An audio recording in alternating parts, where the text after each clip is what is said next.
Formula for compound interest. So చక్రవడ్డీకి సూత్రం. చాలామంది క్యాపిటల్ ఏ ఈజ్ ఈక్వల్ అని చెప్పి P × 1 plus capital R / 100 whole to the power of 1 answer tick పెట్టి option 1 the correct answer bubbling చేస్తారు. కానీ ఇది శుద్ధ తప్పు. ఎందుకు సార్ తప్పు? చక్రవడ్డీకి కదా ఇది, చక్రవడ్డీకే సూత్రం ఇది. కానీ దేనికి సూత్రం అని మనం గమనించకపోతే తప్పు చేసినట్లు అవుతాము. ఇచ్చండి ఎవ్రీ క్వశ్చన్ మనం జాగ్రత్తగా ఆన్సర్ చేయాల్సిన అవసరం చాలా ఉంది. ఒక్కసారి మనం టెట్ డిఎస్సిలో మనం ఇలాంటి తెలిసిన ఆన్సర్స్ కూడా మనం తప్పు చేస్తే కంపల్సరీగా మళ్ళీ మనం కొన్ని సంవత్సరాలు మళ్ళీ మనం డిఎస్సి కోసం వెయిట్ చేయాల్సిన ఉంటుంది. సో కాబట్టి కొంచెం జాగ్రత్తగా ఆలోచిస్తూ ప్రతి క్వశ్చన్ తొందరపడకుండా మీరు ఆన్సర్ చేసినట్లయితేనే మీకు సక్సెస్ వస్తుంది. తొందరపాటుకి ఎవరైతే గురవుతారో వాళ్ళు ఆన్సర్ తప్పు చేస్తారు, మళ్ళీ డిఎస్సి కోసం వెయిట్ చేయాల్సి వస్తుంది. అది తట్టుకోలేని బాధ అవుతుంది. కాబట్టి జాగ్రత్తగా ప్రతి క్వశ్చన్కి మనం ఆన్సర్ చేయాలి ఇక్కడ. హలో ఫ్రెండ్స్, అందరికీ నమస్కారం. Welcome to our channel APMS maths teacher. ఈ వీడియోలో మనం మార్చి 3, 2024 ఆఫ్టర్నూన్ సెషన్లో జరిగిన AP TET paper 2 maths and science question పేపర్లో ఇచ్చిన క్వశ్చన్ నెంబర్ 91 నుంచి క్వశ్చన్ నెంబర్ 114 వరకు మనం డిస్కస్ చేయబోతున్నాము. కొత్తగా ఎవరైనా మన ఛానల్ చూస్తున్నట్లయితే దయచేసి సబ్స్క్రైబ్ చేయండి.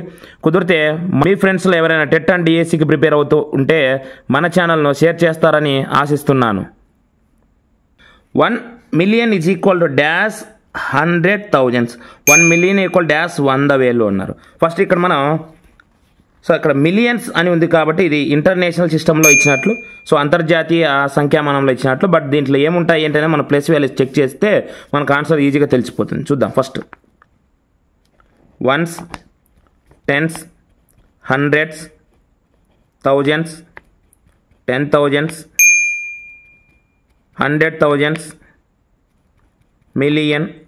సో ఇక్కడ మనకు ఒకట్ల స్థానం, పదుల స్థానం, వందల స్థానం, వేల స్థానం, 10,000 స్థానం, 100,000 స్థానం, సో మిలియన్.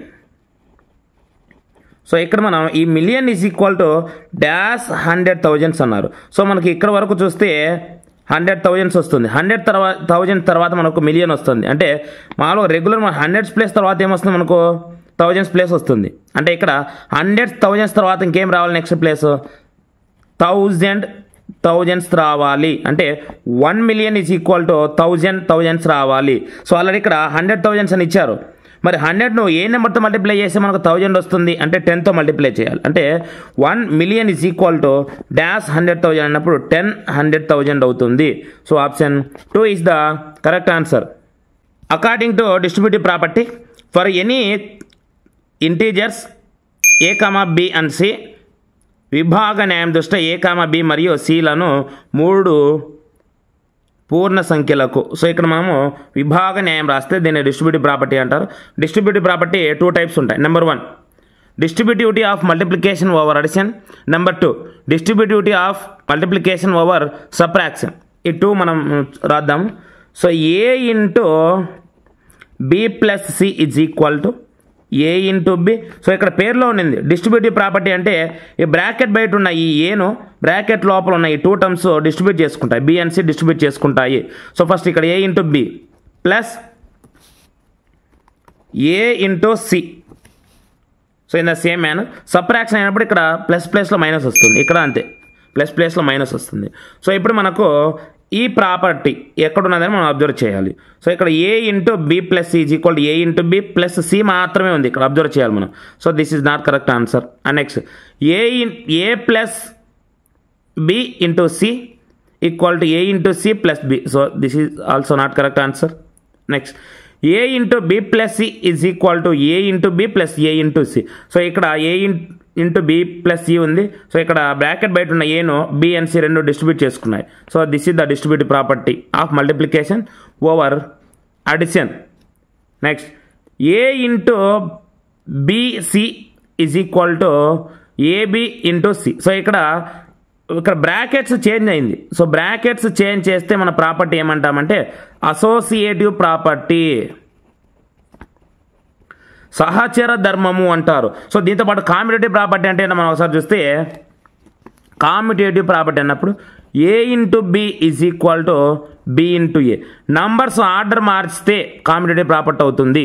అలా కాకుండా నంబర్స్కు ఉన్న బ్రాకెట్స్ ఆర్డర్ మారినప్పుడు అసోసియేటివ్ ప్రాపర్టీ అవుతుంది. సో ఇక్కడ గమనించాలి.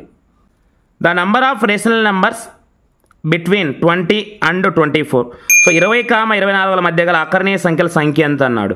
సో ఇక్కడ ఈ రెండు నెంబర్ల మధ్య కాకుండా మనం లెట్స్ టేక్ ఎనీ 2 నెంబర్స్, ఒక 2 నెంబర్స్ తీసుకుంటాం. For example let's take A, B.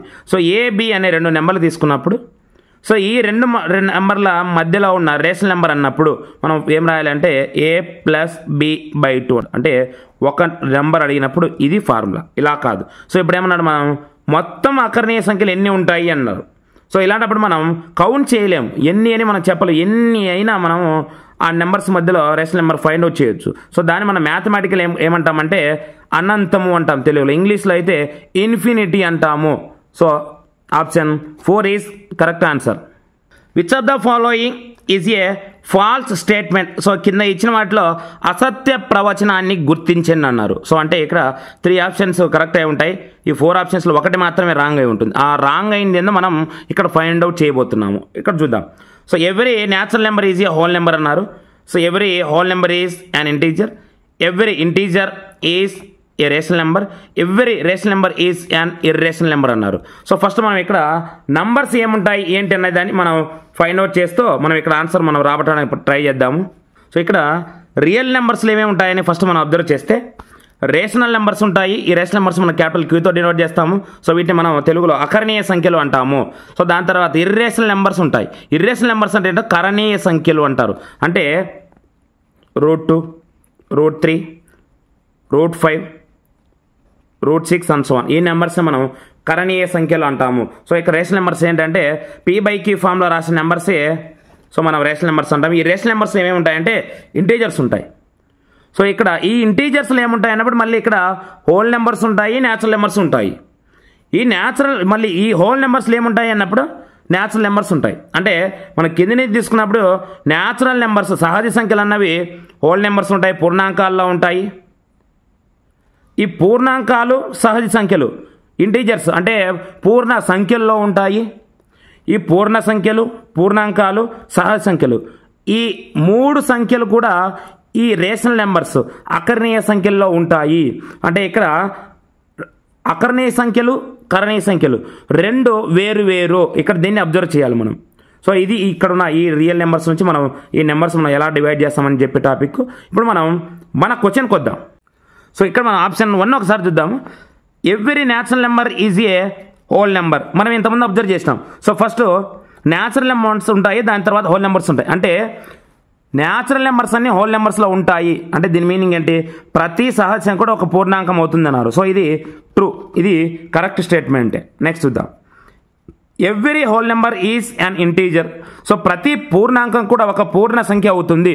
ఎందుకంటే ఇంటీజర్స్ అన్న పైన రాసినాం, దాని కింద మనం ఏం రాసినాం, హోల్ నెంబర్స్ రాసినాం. అంటే హోల్ నెంబర్స్ అన్నీ కూడా ఇంటీజర్స్ అవుతాయి. సో ఇది కూడా correct, true statement.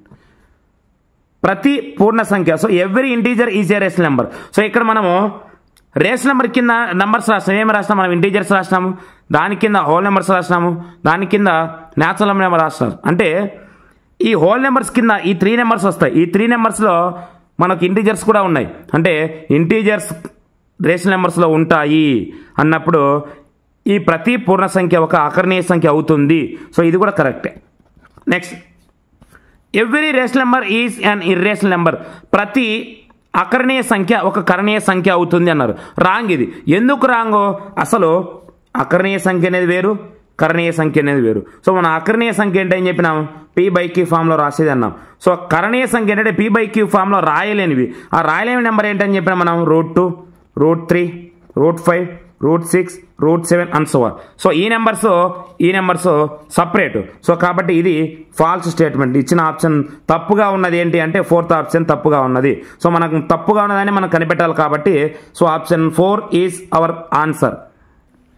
State which of the following is true. ఇక్కడ కూడా మనం ఇంతకుముందుకు వచ్చిన మనకు ఫాల్స్ తప్పుగా ఉన్నది కనుక్కోవాలి. ఇప్పుడు మనం కరెక్ట్ అయిందేదో కనుక్కోవాలి. So set of empty set is 5. శూన్య సమితిని 5తో డినోట్ చేస్తాము. సో ఇది ట్రూ. ఇంకా రిమైనింగ్ చూద్దాం. So 0 is equal 5. సో ఇక్కడ 0 అనే నెంబర్ 5 అన్నాడు. సో ఇది wrong answer. Next, set of empty set is equal to 0. So ఇక్కడ ఎంటీ సెట్ మనం 5తో డినోట్ చేస్తాం, 0తో కాదు. సో ఇది కూడా రాంగ్. 0 అనేది కూడా ఒక మూలకంగా తీసుకున్నప్పుడు 1 అవుతుంది. సో అన్నప్పుడు దీన్ని మనం 5తో డినోట్ చేస్తామన్నారు ఇక్కడ. సో ఇది కూడా wrong. So option 1 is the correct answer. 1% of 1 hour is equal to dash అన్నారు. సో ఇక్కడ 4 ఆప్షన్స్లో కరెక్ట్ ఆన్సర్ని మనం ఫైండ్ అవుట్ చేయాలి. సో 1%. సో 1% అన్నప్పుడు దీన్ని మనం 1/100 ఇంటూ, సో హాఫ్ అంటే మీనింగ్ ఏంటి మ్యాథమెటిక్స్లో? Multiplication into 1 hour. 1 అవర్ని మనం మినిట్స్లో కన్వర్ట్ చేస్తే 60 మినిట్స్ అవుతుంది. సో ఇక్కడ మనం సింప్లిఫై చేస్తే మనకు ఆన్సర్ వస్తుంది. So 0 0 get cancel. Next 2 table, 2 3 6, 2 5 10. So numerator 1 into 3, 3/5. So 3/5 minute is our answer. Option 2 is the correct answer. Formula for compound interest. So చక్రవడ్డీకి సూత్రం. చాలామంది క్యాపిటల్ ఏ ఈజ్ ఈక్వల్ అని చెప్పి P into 1 plus capital R/100 whole to the power of 1 answer tick పెట్టి option 1 ఇది the correct answer bubbling చేస్తారు. కానీ ఇది శుద్ధ తప్పు. ఎందుకు సార్ తప్పు? చక్రవడ్డీకి కదా ఇది, చక్రవడ్డీకే సూత్రం ఇది. కానీ దేనికి సూత్రం అని మనం గమనించకపోతే తప్పు చేసినట్లు అవుతాము. తప్పు చేసినట్లయితే మనకు క్వశ్చన్కు మనం తెలిసిన క్వశ్చన్కు మనం ఆన్సర్కు తప్పు చేసినట్లయితే ఇది మనకు టెట్ అండ్ డిఎస్సిలో మనకు ఎఫెక్ట్ అయ్యే ఛాన్స్ ఉంది. కాబట్టి ప్రతి క్వశ్చన్కి ఇచ్చండి, ఎవ్రీ క్వశ్చన్ మనం జాగ్రత్తగా ఆన్సర్ చేయాల్సిన అవసరం చాలా ఉంది. ఒక్కసారి మనం టెట్ డిఎస్సిలో మనం ఇలాంటి తెలిసిన ఆన్సర్స్ కూడా మనం తప్పు చేస్తే కంపల్సరీగా మళ్ళీ మనం కొన్ని సంవత్సరాలు మళ్ళీ మనం డిఎస్సి కోసం వెయిట్ చేయాల్సి ఉంటుంది. సో కాబట్టి కొంచెం జాగ్రత్తగా ఆలోచిస్తూ ప్రతి క్వశ్చన్ తొందరపడకుండా మీరు ఆన్సర్ చేసినట్లయితేనే మీకు సక్సెస్ వస్తుంది. తొందరపాటుకి ఎవరైతే గురవుతారో వాళ్ళు ఆన్సర్ తప్పు చేస్తారు, మళ్ళీ డిఎస్సి కోసం వెయిట్ చేయాల్సి వస్తుంది. అది తట్టుకోలేని బాధ అవుతుంది. కాబట్టి జాగ్రత్తగా ప్రతి క్వశ్చన్కి మనం ఆన్సర్ చేయాలి ఇక్కడ. సో ఏమన్నారు? చక్రవడ్డీకి ఫార్ములా అన్నాడు. కానీ P into 1 plus capital R/100 whole to the power of n అనేది దేనికి? అమౌంట్. మొత్తానికి ఫార్ములా ఇది. మరి సార్ మొత్తానికి ఫార్ములా అన్నప్పుడు మనకు కాంపౌండ్ ఇంట్రెస్ట్ ఫార్ములా ఏంటి, చక్రవడ్డీకి ఫార్ములా ఏంటి అన్నప్పుడు అమౌంట్లో నుంచి మనం ప్రిన్సిపల్ను మనం సబ్ట్రాక్ట్ చేసినప్పుడు compound interest is equal to amount minus P. So this is the correct answer. So option 3 is the correct answer. A geometrical tool to measure the length of a given line segment accurately without positioning error. So ఇక్కడ accurately ఖచ్చితంగా, ఖచ్చితత్వం. So అంటే ఎటువంటి దోషం లేకుండా మనము ఒక పొడవును కొలవడానికి, ఒక రేఖాఖండం పొడవును కొలవడానికి మనం ఏం టూల్ యూజ్ చేస్తాము, ఏ జ్యామితీయ పరికరం మనం యూజ్ చేస్తాము అన్నప్పుడు చాలామంది ఇక్కడ స్కేల్ అలా ఉన్నప్పుడు దీన్ని తక్కువనే ఆన్సర్ పెడతారు. కానీ రాంగ్ ఇది. ఎందుకు సార్ రాంగ్ అన్నప్పుడు, సో ఒక రేఖాఖండాన్ని లేదా ఒక లైన్ సెగ్మెంట్ మనం ఎగ్జాక్ట్గా మెజర్ చేయడానికి మనం ఏం యూజ్ చేస్తామంటే డివైడర్ యూజ్ చేస్తాం, డివైడర్. సో కాబట్టి option 2 is the correct answer అవుతుంది. ఇక్కడ మనం స్కేల్తో కూడా కొలవచ్చు, కానీ స్కేల్తో కోల్చినప్పుడు ఎక్కడో చోట చిన్న ఎర్రర్స్ రావచ్చు. కాబట్టి సో ఎగ్జాక్ట్గా మనం మెజర్ చేయాలంటే మనం విభాగిన డివైడర్ యూజ్ చేస్తాము. కంపాస్తో మనం ఏం చేయొచ్చు అంటే ఆర్క్స్ డ్రా చేయొచ్చు. నెక్స్ట్ కోణమానిని, దీన్ని మనం ప్రొట్రాక్టర్ అంటాం, డి షేప్లో ఉంటుంది. సో ఇక్కడ మనం యాంగిల్స్ మెజర్ చేయడానికి మనం ఈ ప్రొట్రాక్టర్ యూజ్ చేస్తాం. సో ఇది మీరు గుర్తుపెట్టుకోవాలి. Some of the exterior angles of a regular polygon. First regular polygon అంటే చూద్దాం. సో క్రమ బహుభుజి. సార్ ఏంటి క్రమ బహుభుజి అంటే ఒక బహుభుజిలోని భుజాల కొలతలు సమానంగా ఉండాలి, దానితో పాటు కోణాల కొలతలు కూడా సమానంగా ఉంటే ఆ బహుభుజిని మనం క్రమ బహుభుజి అంటాము. అంటే ఒక రెగ్యులర్ పాలిగాన్లో సైడ్స్ ఈక్వల్గా ఉండాలి, దాంతోపాటు యాంగిల్స్ కూడా ఈక్వల్గా ఉన్నప్పుడే మనం దాన్ని రెగ్యులర్ పాలిగాన్ అంటాం. మరి ఇలాంటి రెగ్యులర్ పాలిగాన్కు బాహ్య కోణాల మొత్తం అంటే సమ్ ఆఫ్ ఎక్స్టీరియర్ యాంగిల్స్ ఏమవుతుంది అన్నప్పుడు నువ్వు ఏ పిక్చర్ తీసుకున్నా రెగ్యులర్ పాలిగాన్, ఈక్విలేటరల్ ట్రయాంగిల్ తీసుకున్నా, స్క్వేర్ తీసుకున్నా, రెగ్యులర్ పెంటాగాన్ తీసుకున్నా, రెగ్యులర్ హెక్సాగాన్, నువ్వు ఏ పిక్చర్ తీసుకున్నా, నువ్వు ఏది తీసుకున్నా సో దానికి sum of all the exterior angles is equal to 360 degrees అవుతుంది. A quadrilateral with only 1 pair of parallel sides, trapezium, rectangle, parallelogram, square. ఒక జత మాత్రమే సమాంతర భుజాలు కల చతుర్భుజం ఏంటి? సో ఇక్కడ ఉన్న ఈ 4 ఆప్షన్స్ మనం అనలైజ్ చేద్దాము.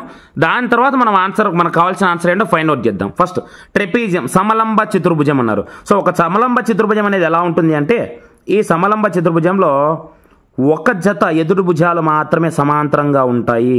సో ఇక్కడ సమాంతరాలు అన్నప్పుడు ఆ భుజాలను మనం ఇలా యారో మార్క్స్తో మనం డినోట్ చేస్తాము.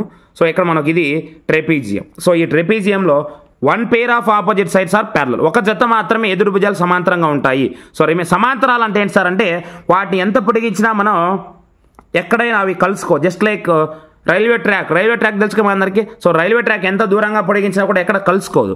సో అలా ఉంటాయి సమాంతరాలు అన్నప్పుడు. Next rectangle. సో రెక్టాంగిల్లో 2 pairs ఆఫ్ ఆపోజిట్ సైడ్స్ ప్యారలల్గా ఉంటాయి అండ్ ఆల్సో ఈక్వల్గా కూడా ఉంటాయి. ఇక్కడ 2 pairs ఉంటాయి. సో మనకి ఇచ్చింది ఏంటి 1 pair మాత్రమే. సో ఇది ఆన్సర్ కాదు. నెక్స్ట్ చూద్దాం. ప్యారలలాగ్రం, సమాంతర చతుర్భుజం. సో ఒక సమాంతర చతుర్భుజంలో సో రెక్టాంగిల్ లాగా ఇక్కడ కూడా so 2 pairs of opposite sides are parallel and also equal. So 2 జతల ఎదురు భుజాలు సమాంతరాలు మరియు సమానంగా ఉంటాయి. సో ఇక్కడ సమాంతర చతుర్భుజం అవుతుంది ఇది. నెక్స్ట్ చతురస్రం. సో ఒక చతురస్రం అన్నది సో ఇక్కడ కూడా 2 జతల ఎదుటి భుజాలు సమాంతరాలు, అదేవిధంగా 4 sides 4 భుజాలు సమానంగా ఉంటాయి ఇక్కడ.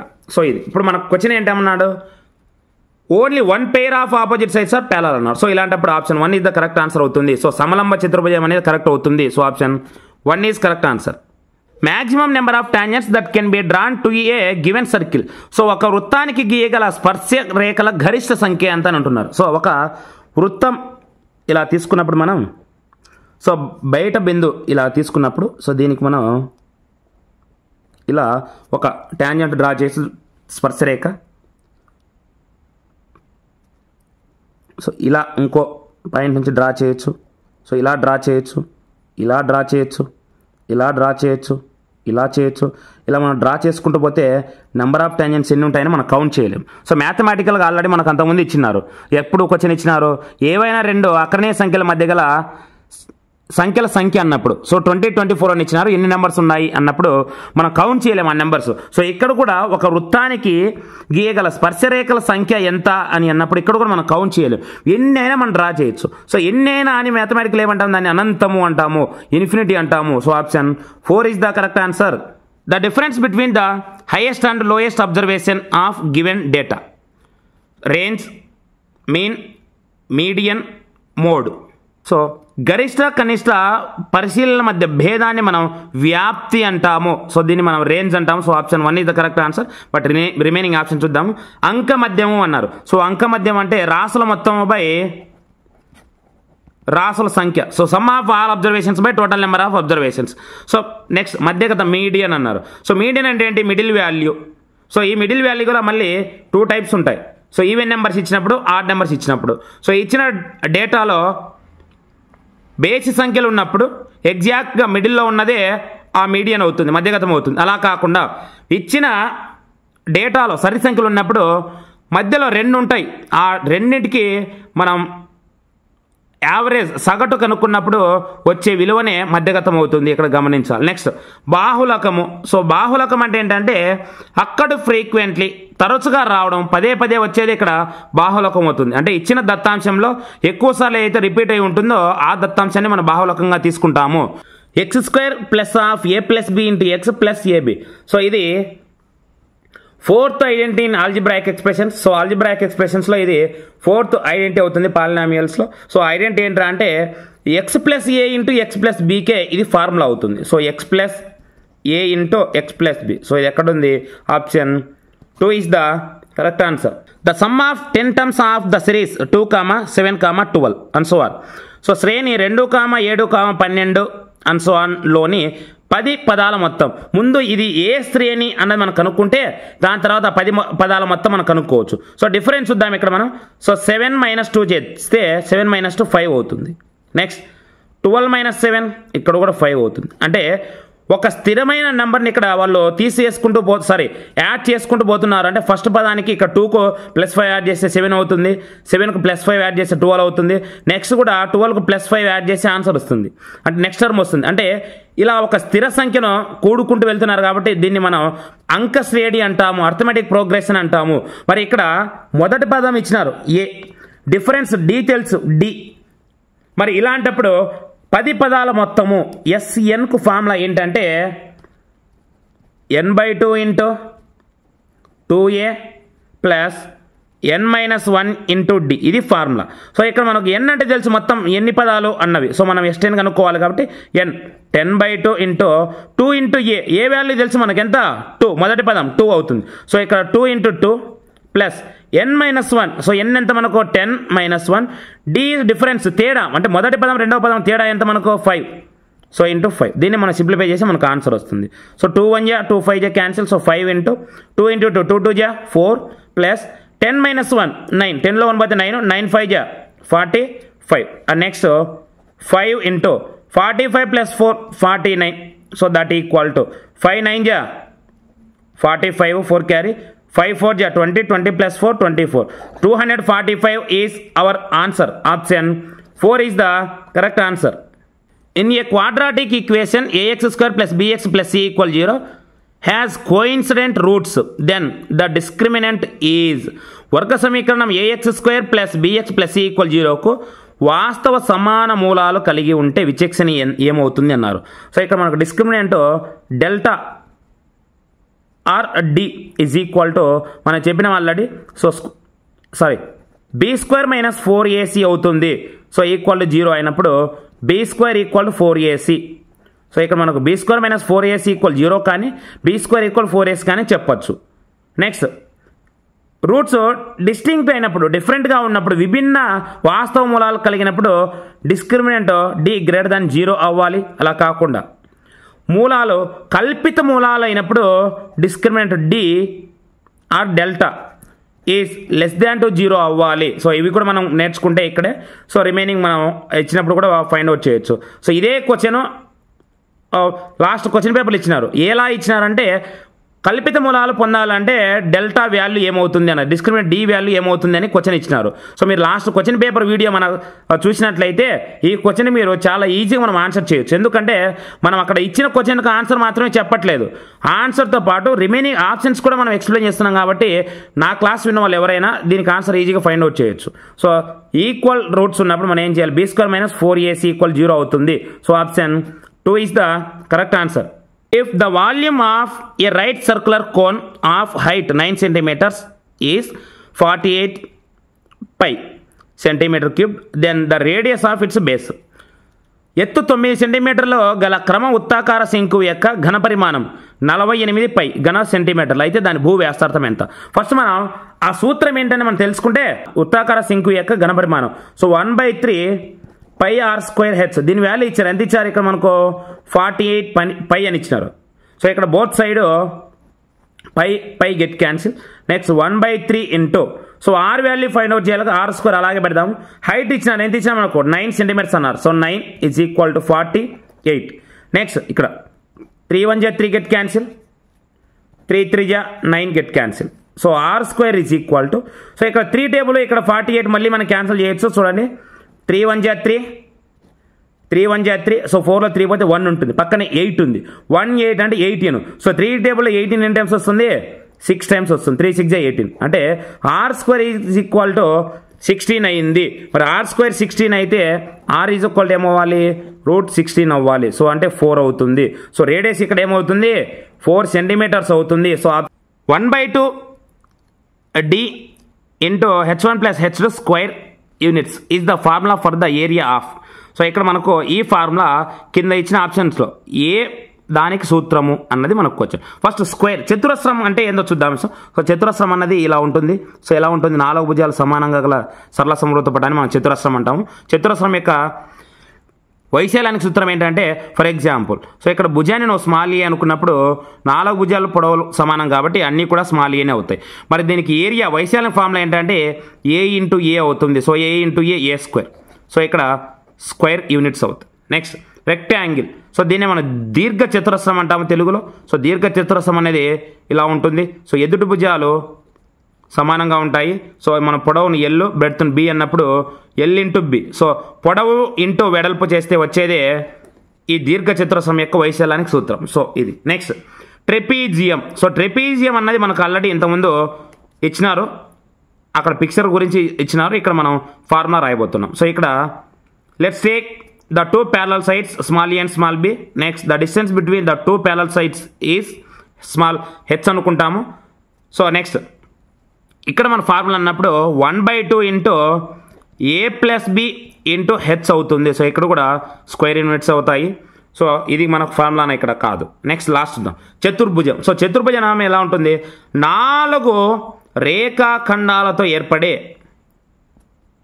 సరళ సంవృత పటాన్ని మనం చతుర్భుజం అంటాము. సో దీనికి ఇక్కడ మనం ఒక కర్ణం ఇలా గీసినప్పుడు, సో ఈ కర్ణం డి అంటాం మనం. సో ఈ కర్ణానికి మనం లంబాలను, సో ఎత్తులను ఇలా డ్రా చేసినప్పుడు దీన్ని H1 అనుకుంటాము. సో ఇంకో లంబం ఇలా డ్రా చేసినప్పుడు దీన్ని మనం H2 అంటాం. సో డయాగ్నల్ డి అయినప్పుడు సో మనకు ది చతుర్భుజం యొక్క వైశాల్యానికి సూత్రం ఏమవుతుంది అన్నప్పుడు 1/2 into diagonal D into H1 plus H2 square units అవుతుంది. సో మనకు కావాల్సిన ఆన్సర్ ఇదే కాబట్టి దేనికి ఈ ఫార్ములా అవుతుంది అన్నప్పుడు చతుర్భుజానికి ఫార్ములా అవుతుంది. So option 4 is the correct answer. The radius of a circular pipe is 10 centimetres. What length of a tape is required to wrap around the pipe once. So ఇక్కడ మనకు ఒక పైప్ ఉంది, circular pipe. సో దాని radius ఇచ్చినాడు, వ్యాసార్థం 10 centimetres అని చెప్పి. అయితే ఆ పైపుకు టేపు ఒక రౌండ్ చుట్టడానికి ఆ టేపు కొలత ఎంత అవుతుంది అన్నప్పుడు మనం ఏం చేయాలి అంటే ఆ పైపు యొక్క చుట్టుకొలతను కనుక్కుంటే సర్కంఫరెన్స్ కనుక్కుంటే సరిపోతుంది. సో సర్కంఫరెన్స్ ఫార్ములా అంటే మనకు 2, సో 2πr అవుతుంది. సో ఈ 2 ఇంటూ, సో పై అంటే తెలుసు మనకు 3.14 ఇచ్చారు ఇక్కడ ఆల్రెడీ. సో ఇంటూ 10 సెంటీమీటర్స్ అన్నారు. సో 3.14ని ఇంటూ 10 చేసినప్పుడు ఈ డెసిమల్ ఇక్కడ 10లో 1 0 ఉంది కాబట్టి 10తో మల్టిప్లై చేసేటప్పుడు మన కోడ్ MR అని చెప్పినారు. మీరు కావాలంటే ఫుల్ వీడియో మన ఛానల్లో ఉంటుంది, ఒకసారి చూస్తే మీకు ఇంకా క్లారిటీ ఉంటుంది.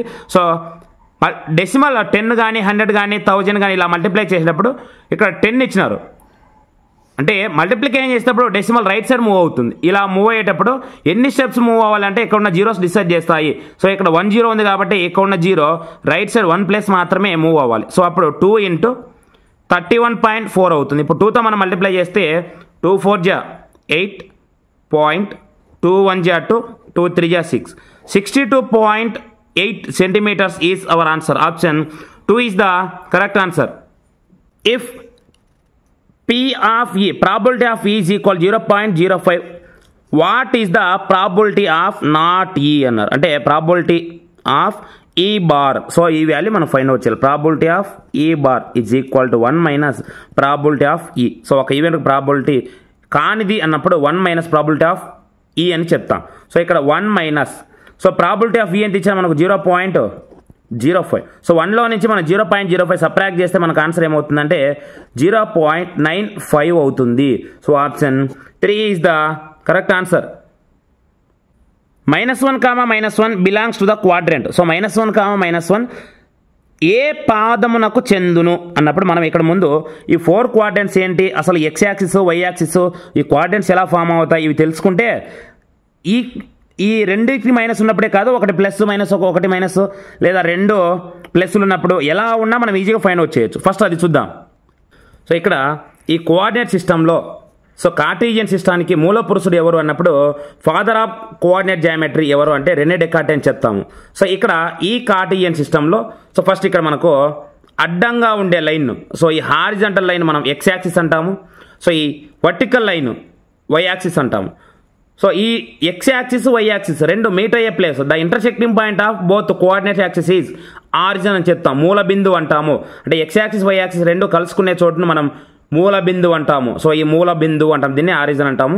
సో ఇక్కడ మనకు ఈ ఆరిజిన్కు రైట్ సైడ్ ఉన్నదాన్ని మనం పాజిటివ్ ఎక్స్ యాక్సిస్ అంటాము, ఈ ఆరిజిన్కు లెఫ్ట్ సైడ్ ఉన్నదాన్ని నెగిటివ్ ఎక్స్ యాక్సిస్ అంటాము. సో ఆరిజిన్కు పైకి ఉన్నదాన్ని మనం పాజిటివ్ వై యాక్సిస్ అంటాము, ఈ ఆరిజిన్కు కింద ఉన్నదాన్ని నెగిటివ్ వై యాక్సిస్ అని చెప్తాం. సో ఇలా చెప్పినప్పుడు ఇక్కడ ఈ X axis Y axis meet అయినప్పుడు ఇక్కడ 4 క్వాడ్రెంట్స్ ఫామ్ అవుతాయి, 4 పాదాలు ఫామ్ అవుతాయి. సో అవి ఏంటి అన్నప్పుడు Q1, Q2, Q3, Q4, quadrant 1, quadrant 2, quadrant 3, quadrant 4, 1వ పదం, 2వ పదం, 3వ పదం, 4వ పదం, ఇలా 4 పాదాలు ఫామ్ అయినప్పుడు సో క్వాడ్రెంట్ 1 అనేది ఏంటి, అసలు అక్కడ ఏ ఎక్స్ యాక్సిస్ ఎలా ఉంటుంది, సారీ ఎక్స్ క్వాడ్రెంట్ ఎలా ఉంటుంది, వై క్వాడ్రెంట్ ఎలా ఉంటుంది. సో ఇక్కడ ఎక్స్ క్వాడ్రెంట్కి ఇంకో నేమ్ ఏంటంటే ఆప్సిస్ అంటాము. సో వై క్వాడ్రెంట్ ఇంకో నేమ్ ఏంటంటే ఆర్డినేట్ అంటాము. సో ఇక్కడ కూడా ఇది గుర్తుపెట్టుకోవాలి మీరు. నెక్స్ట్ సో ఇక్కడ ఈ క్వాడ్రెంట్ 1 అన్నది ఈ 2 యాక్సిస్తో ఫామ్ అయింది, అంటే positive X axis, positive Y axis. So కాబట్టి ఇక్కడ మనకు రెండు ఎక్స్ కోఆర్డినేట్ వై కోఆర్డినేట్ రెండు కూడా ప్లస్గానే చెప్తాం. సో అంటే క్వాడ్రంట్ 1లో ఎక్స్ కోఆర్డినేట్ వై కోఆర్డినేట్ ఎలా ఉంటాయి, ప్లస్గా ఉంటాయి. నెక్స్ట్ క్వాడ్రంట్ 2 అనేది negative X axis positive Y యాక్సిస్తో ఫామ్ అయింది. అంటే ఫస్ట్ మనం ఒక పాయింట్ రాసేటప్పుడు ఫస్ట్ ఎలిమెంట్ మనం ఎక్స్ క్వాడ్రంట్తోనే స్టార్ట్ చేయాలి. మరి ఇక్కడ ఎక్స్ క్వాడ్రంట్స్ స్టార్ట్ చేస్తే ఎక్స్ క్వాడ్రంట్కి సైన్స్ అన్ని మైనస్ ఉంటాయి. సో అప్పుడు మనం మైనస్, సో వై క్వాడ్రంట్ చేయాలి, వై క్వాడ్రంట్ అని ప్లస్ ఉంటాయి ఇక్కడ, plus. So X quadrant minus y quadrant plus ఉన్నప్పుడు ఇది క్వాడ్రంట్ 2లో ఉంటుంది. నెక్స్ట్ రెండవ పాదం అంటాం దీన్ని. నెక్స్ట్ మూడవ పాదం క్వాడ్రంట్ 3. సో ఈ 2 యాక్సిస్తో ఈ క్వాడ్రంట్ ఫామ్ అవుతుంది, అంటే negative X axis negative Y axis. అంటే ఇక్కడ ఎక్స్ క్వాడ్రంట్ వై క్వాడ్రంట్ రెండు కూడా మైనస్లు ఉంటాయి. ఇలా రెండింటికి మైనస్ ఉంటే దాన్ని మనం క్వాడ్రంట్ 3 అంటాం. So next last quadrant 4. So ఈ క్వాడ్రంట్ ఈ positive X axis negative y యాక్సిస్తో ఫామ్ అయి ఉంటుంది. అంటే ఫస్ట్ ఎక్స్ కోఆర్డినేట్ మనం రాస్తాం కాబట్టి ఎక్స్ వాల్యూ ప్లస్ అవుతుంది. సో నెక్స్ట్ వై కోఆర్డినేట్ రాస్తాం, వై కోఆర్డినేట్ మైనస్ అవుతుంది. సో దీన్ని మనం క్వాడ్రంట్ 4 4వ పాదం అంటాము. సో ఇక్కడ మనం క్వశ్చన్ చూస్తే -1 అన్నారు, అంటే రెండిటికి కూడా X coordinate and Y coordinate రెండింటికి కూడా సైన్ మైనస్ ఉంది. సో రెండింటికి మైనస్ ఉంది కాబట్టి ఈ పాయింట్ క్వాడ్రంట్ 3లో ఉంటుంది, 3వ పాదంలో ఉంటుంది. So option 3 is the correct answer. When the centroid of a triangle divides the median from its vertex in the ratio of త్రిభుజ గురుత్వ కేంద్రం మధ్యగత రేఖను శీర్షం నుండి విభజించే నిష్పత్తి. అసలు ఫస్ట్ ఇక్కడ ముందు ఈ గురుత్వ కేంద్రం అంటే ఏందో మనం కనుక్కుంటే దాని తర్వాత రేషియో ఏందనేది నిష్పత్తి కనుక్కుందాం. సో ఒక త్రిభుజానికి శీర్షం నుండి ఎదుటి భుజం యొక్క మధ్య బిందువుకు గీసే ఈ రేఖనే మనం మధ్యగత రేఖ అంటాము. సో ఇలా ఒక త్రిభుజానికి మనం 3 మధ్యగత రేఖలు గీయచ్చు. ఇలా ఈ 3 మధ్యగత రేఖలు ఏకీభవించే ఈ బిందువును మనం సెంట్రాయిడ్ గరమనాభి లేదా దీన్ని మనం జీతో డినోట్ చేస్తాము. సో గురుత్వ కేంద్రం అంటాము. సో సెంట్రాయిడ్ లేదా గరమనాభి లేదా గురుత్వ కేంద్రం అంటాం. సో ఇలా ఇప్పుడు ఈ గురుత్వ కేంద్రము ఈ మధ్యగత రేఖను ఏ రేషియోలో డివైడ్ చేస్తుంది అన్నప్పుడు 2:1 రేషియోలో డివైడ్ చేస్తుంది, 2:1 నిష్పత్తిలో విభజిస్తుంది. ఫర్ ఎగ్జాంపుల్, సో ఈ మధ్యగత రేఖ పొడవు 9 సెంటీమీటర్లు ఉంది అనుకున్నప్పుడు, సో ఈ సెంట్రాయిడ్ ఈ గర్మనాభి ఈ గురుత్వ కేంద్రం ఈ 9 సెంటీమీటర్ల గల మధ్యగత రేఖను ఎలా విభజిస్తుంది అన్నప్పుడు 6 సెంటీమీటర్స్ ఈస్ట్ 3 సెంటీమీటర్స్, అంటే 2 పార్ట్స్ పైన ఉంటాయి, 1 పార్ట్ మాత్రమే కింద ఉంటుంది. సో ఇలా డివైడ్ చేస్తుంది. సో దీన్ని బాగా గమనించాలి. సో మనకి ఇక్కడ 2:1 ఆన్సర్ కాబట్టి option 1 is the correct answer అవుతుంది. tan 2a is equal to cot of a minus 18 degrees where 2a is an acute angle, the value of a. So ఇక్కడ మనకు సో ఇలా ఇచ్చినాడు, ఇక్కడ మనం ఏ వాల్యూ ఫైండ్ అవుట్ చేయాలి. First ఇక్కడ మనం tan 2a in terms of కాట్లో ఇచ్చారు కాబట్టి సో tan 2aని మనం కాట్లే కన్వర్ట్ చేస్తే మనం ఇక్కడ ఈ వాల్యూ ఫైండ్ అవుట్ చేయడం చాలా ఈజీ.